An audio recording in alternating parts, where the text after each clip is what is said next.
pintu gerbang kiamat. Sini dah khawadi'atan, akan muncul tahun-tahun penuh dengan tipu daya dan tipu muslihat. Kalau kita merasakan tahun-tahun kita penuh dengan tipu daya dan tipu muslihat, waspada, berarti kita berada di depan pintu gerbang kiamat. Sudah terasa belum Bapak Ibu?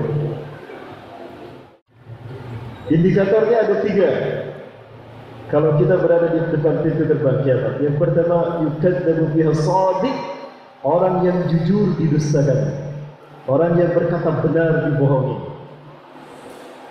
Sudah terjadi belum?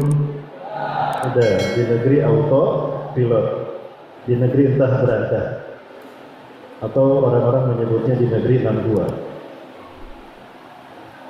Ketika orang jujur didustakan, orang yang berkata benar dibohongi, maka karena ini sistem, maka pembohong dibenarkan. Wa yusaddaqu fihal kadzib, para pendusta di muka bumi ini dibenarkan. Jangan bilang sudah terjadi. Belum kan? Sudah lah. Yakin wajib. Ya, mohon maaf saya agak tidak kuat kalau saya terkena angin, kipas angin ya Bapak Ibu. Mohon maaf kalau sebetulnya saya tidak batuk.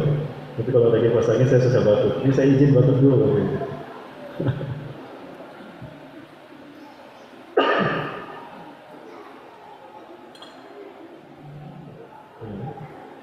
Yang belakang nggak apa-apa. Belakang nggak apa-apa.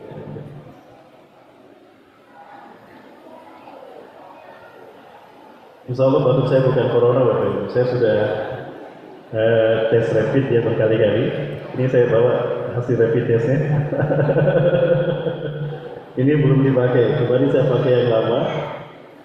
Kemarin begitu saya transit di Cengkareng dari Makassar. Saya belum pulang ke Bandung Bapak Ibu. Kami dari Makassar ke Cengkareng langsung ke Pekanbaru. Ini masih bersih, cuma tadi kena jatuh, kena air.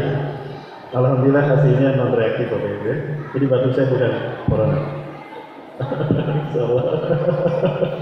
Dan corona ini adalah multi konspirasi dan bagian dari sistem Dajjal. Tujuannya apa? Depopulasi. Ada sekelompok orang yang terdiri dari global elit dunia. Sebut saja Bill Gates, kemudian juga Rockefeller Foundation, kemudian juga ada Profesor Klaus Schwab, kemudian juga ada George Soros dari kalangan bankir internasional, ada juga perusahaan-perusahaan besar sekelas British Petroleum, Mastercard, Bayer, ya, dan George Soros Foundation. Mereka lah yang bertemu secara rutin dalam sebuah forum yang di cover story dengan nama World Economic Forum. Tujuan mereka adalah The Great Reset 2021. Mereka ingin meriset peradaban kita tahun 2021. Ya, COVID-19 adalah satu agenda mereka yang berhasil di tahun 2020. Ini rekayasa mereka, dan korbannya adalah kita. Tujuannya apa? Mereduksi populasi umat manusia di muka bumi. Pikiran gila mereka, seolah mereka berlaku sebagai Tuhan. Bumi ini sudah berusia senja, maka tidak mungkin kuat memikul 7,5 miliar manusia di muka bumi. Maka yang mereka lakukan adalah mereduksi populasi umat manusia melalui pandemi. Sekarang mereka sedang mengolah sebuah virus H5N8 yang bisa jadi lebih sadis daripada, lebih kuat dan lebih parah daripada COVID-19.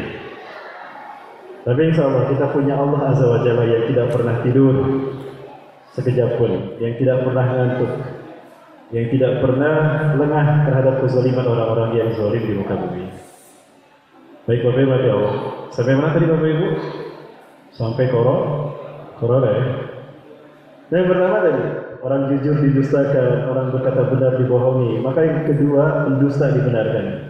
Dan yang ketiga, wa yu'tamanu fihal kha'in. Orang pengkhianat satu kaum, pengkhianat satu negeri, diangkat, dipercaya menjadi penguasa di negeri dan di kaum itu. Sudah terjadi belum? Oh, Masya Allah. Yakin? Berarti kita berada di pintu gerbang kiamat. Atau juga yang kedua,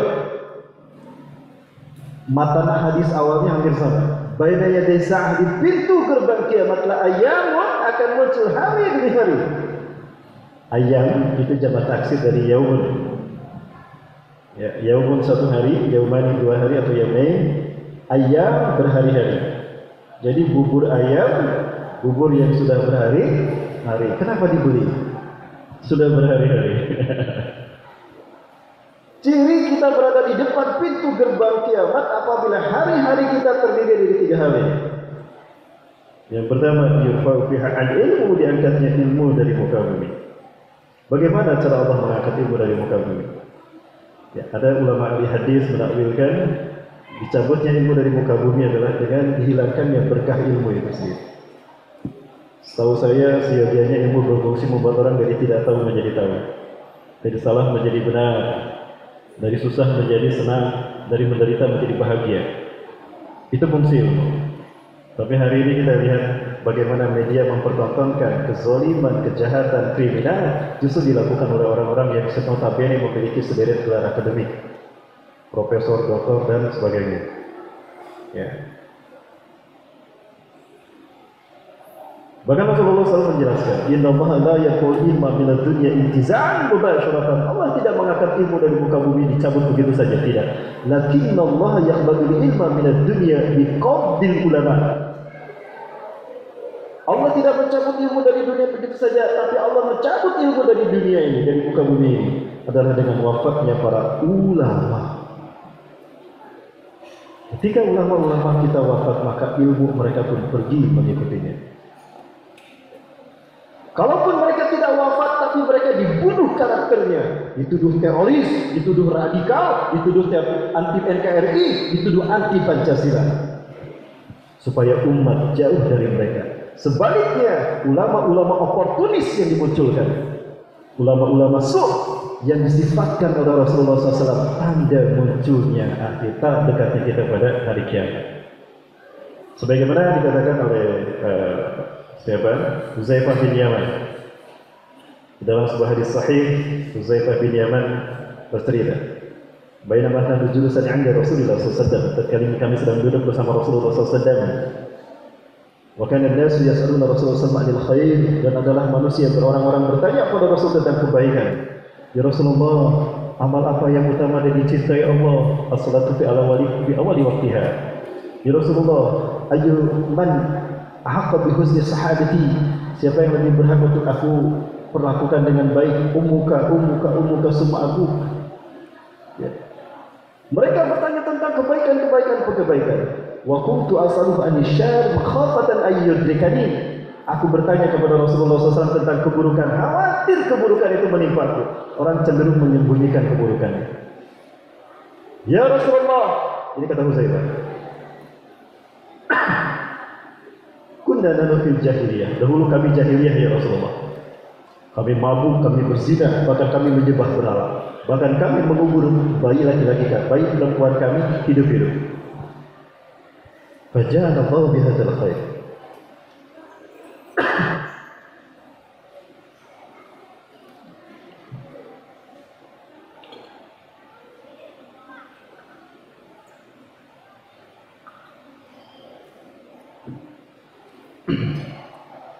Maka kemudian Allah mendatangkan Islam ini kepada kami, kebaikan ini kepada kami, sehingga kami saat ini ada dalam keadaan baik bersama Anda ya Rasulullah SAW. Fahal ba'da hadzal khair min syarr, apakah setelah kebaikan ini akan ada muncul zaman keburukan? Naam, ya, akan muncul zaman keburukan pada kalian setelah zaman kebaikan ini. Hal ba'da hadzal syarr min hal ba'da dzalika syarr min khair, apakah setelah keburukan itu akan muncul zaman kebaikan yang kedua? Naam. Ya, betul. Lakinna fihi dakhalun, tapi pada zaman kebaikan yang kedua ada dakhonnya. Apa dakhon? Asap.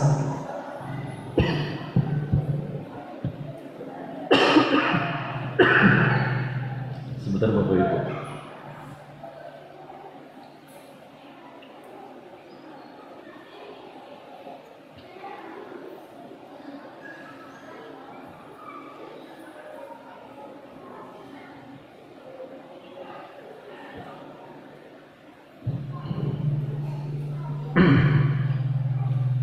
Lakin fihi dakhan, tapi di dalamnya ada dakhan, asap, kabut. Yang namanya kabut membuat samar sesuatu yang kita lihat ya. Samar antara hak dan batil. Samar antara ulama-ulama yang lurus dengan ulama-ulama yang garis miring. Wa badakhaluhu ya Rasulullah. Apa dafannya itu ya Rasulullah? Apa kabutnya itu ya Rasulullah?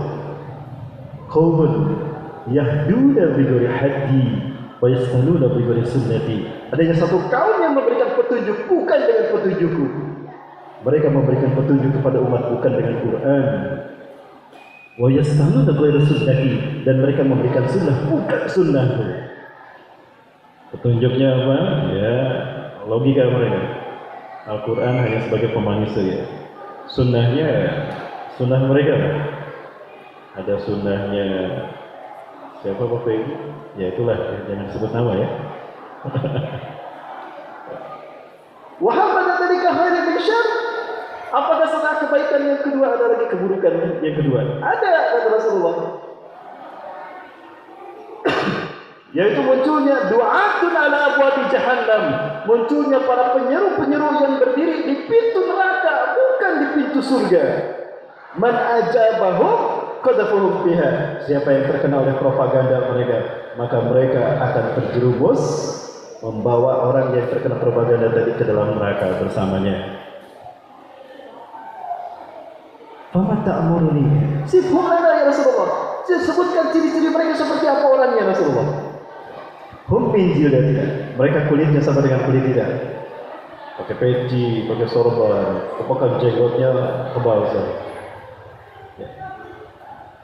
Mereka bicara kalau Nabi al-Sinatina, mereka berbicara seperti berbicaranya kita. Quran, Sunnah, Islam yang mereka bicarakan. Tapi Islam yang mereka bicarakan dalam persepsi yang mereka inginkan, dan apa yang mereka ucapkan fatwanya sesuai dengan pesanan Allah. Sudah terjadi Bapak Ibu? Terjadi dari sana. Fama ta'muruni in atrakani dzalik ya Rasulullah. Apa yang Anda perintahkan jika kami menemukan orang-orang seperti itu ya Rasulullah? Talzamu jama'atul muslimin wa imamahum. Hendaklah kau menetapi jamaahnya kaum muslimin dengan imam mereka. Fa inna takun jama'atun wa imamun. Jika tidak ada jamaah dan imam mereka, fama ta'muruni, apa yang kau perintahkan? Fatazir tilka firaqah. Tinggalkan semua perpecahan yang ada di muka bumi. Walau ta'addu bi ashri sadrah, walaupun kau hanya menggenggam dan memakan akar kayu, akar-akar yang kalian makan, umbi-umbian. Hatta yudrikakal maut, sampai kematian datang menjemputmu. Wa anta 'ala dzalik, kau harus istiqomah dalam keadaan berpisah dari mereka. Memisahkan diri dari perpecahan umat. Baik Bapak Ibu yang Allah Subhanahu wa taala, itu yang pertama, Allah mencabut ilmu dari dunia dengan wafatnya para ulama. Kalaupun tidak diwafatkan, yang muncul ulama-ulama masuk. Maka ketika ulama-ulama selebritis, maksud saya bukan di media sosial, ulama-ulama yang mereka buat sesuai dengan fatwanya, sesuai pesanan yang muncul di televisi lah, yang ceramahnya sesuai dengan pesanan itulah. Ya Bapak Ibu, yang seperti itu, maka akibatnya wayanzilu fiha al-jahlu, turunlah kejahiliahan di mana-mana. Umat tidak bisa membedakan mana hak mana batil. Allah dihina, diam mereka. Quran diinjak-injak, diam mereka. Nabi dinistakan, diam mereka. Tapi giliran kelompok mereka direcehkan, marah mereka. Ya. Sudah terjadi kan Bapak Ibu? Ada yang sempat itu? Masya Allah. Nah itu yang kedua. Yang ketiga, wa yaqsudu fiha al-haraj, dan banyaknya al-haraj di mana-mana. Wa ma huwa al-haraj ya Rasulullah? Apakah al-haraj itu? Al-qatlu, pembantaian. Mana yang belum dibantai dari negeri umat Islam Bapak Ibu? Palestina sudah dibantai belum? Sudah dan sedang. Suriah sudah. Afghanistan sudah, Irak sudah, ya, Yaman sampai sekarang Yaman masih bergejolak. Ya. Kemudian Rohingya, Uighur, Indonesia sudah Pak. Sama siapa Pak? Itu yang kemarin terjadi. Nah, Bagaimana kalau 3 hal itu jika sudah terjadi, berarti kita berada di pintu gerbang kiamat. Yang saya hormati dan saya muliakan karena Allah, Bapak Ketua DKM Masjid Al-Syuhada yang dirahmati Allah, Pak Haji, bersama para pengurusnya, para sesepuh, para tokoh yang dirahmati Allah Subhanahu wa taala, para asatidz dan asatidzah yang saya hormati karena Allah. Hadirin kaum muslimin Allah, hari ini saya hadir di masjid ini atas prakarsa teman-teman dari sahabat Batasan Peduli dan juga bekerja sama dengan IKADI khusus untuk Kabupaten Ilhu. Dan juga kami hadir kemarin ini bersama sahabat Batasan Peduli dalam satu program besar, yaitu turut berkontribusi untuk membebaskan Palestina. Karena saat ini nampaknya Palestina mulai luput dari perhatian kita. Kenapa harus Palestina? Bapak Ibu yang Allah,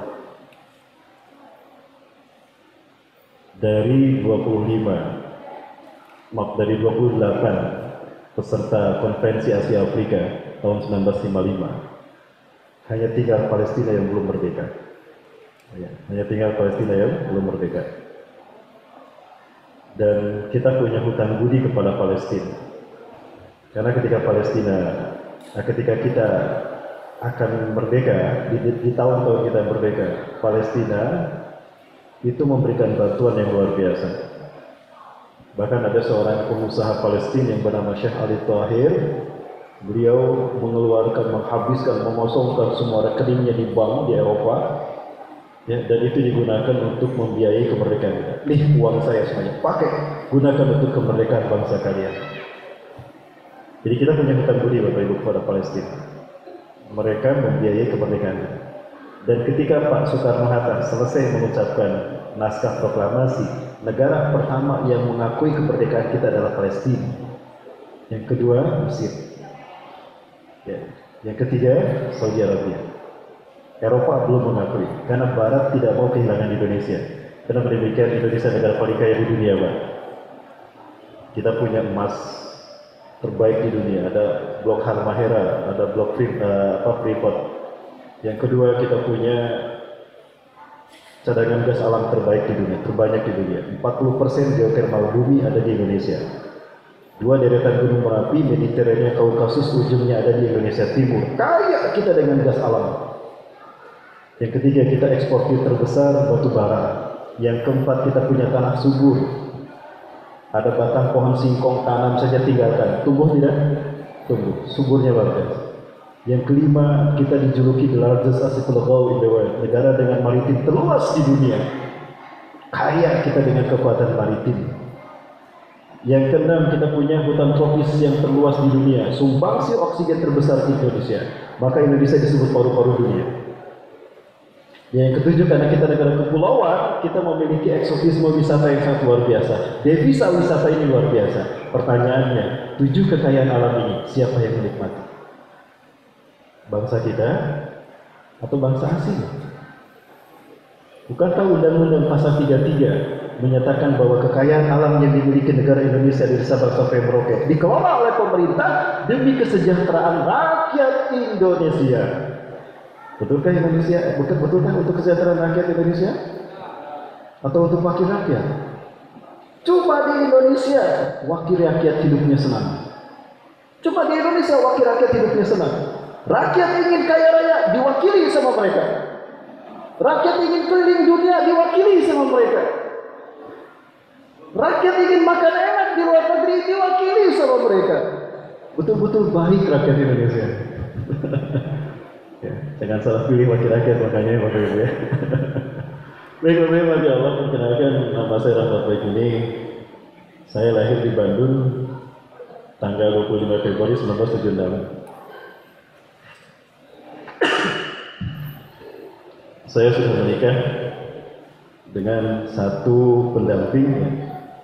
Kalau satu pendamping belum disebut istri katanya Pak. Istri itu kalau 3, 1 iswan, 2 istu, 3 istri. Betul Bu? Kalau baru 1 belum istri namanya. Baru iswan, 2 baru istu, 3 baru istri. Kalau 4 is 4. Ya, saya sudah menikah dengan satu pendamping ya. Dan yang saya punya 7 anak, yang ke-6 keguguran Bapak Ibu, sehingga yang ada 6. Yang satu kedua sudah kuliah.